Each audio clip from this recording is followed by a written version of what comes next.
Hello friends, good morning, welcome back to my channel. তো দেখো চলে এসেছি হচ্ছে আমরা কুলু থেকে কাসুল যাওয়ার পথে। ওরা রিভার রাফটিং করার জন্য নেমেছিল। তো এখানে পার পারসন বলছিল হচ্ছে 1000 করে কি 1200 করে। তো সব মিলিয়ে অ্যাট লাস্ট 5জন আর 6জন নেমেছিল।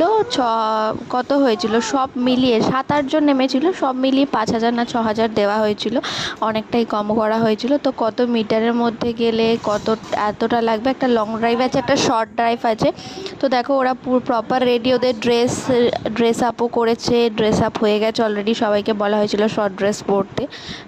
আর খুব ঠান্ডা ছিল, যেহেতু জ্যাকেটও দিয়ে দিয়েছিল, জ্যাকেট ক্যারি করতে, জ্যাকেট, হেলমেট, মাস্ক। তো ওরা প্রপার রেডি হয়ে গেছে রিভার রাফটিংয়ের জন্য। দেখো, তো চলো তোমরা ওদের এনজয় দেখতে থাকো। আর যদি তোমরা এর পরের ভিডিওগুলো আরও দেখতে চাও তো প্লিজ কমেন্ট করে জানিও। প্লিজ আমার চ্যানেলটাকে একটু সাবস্ক্রাইব করে দিও। তো চলো, আজকের ভিডিও এই পর্যন্ত। Tata, by.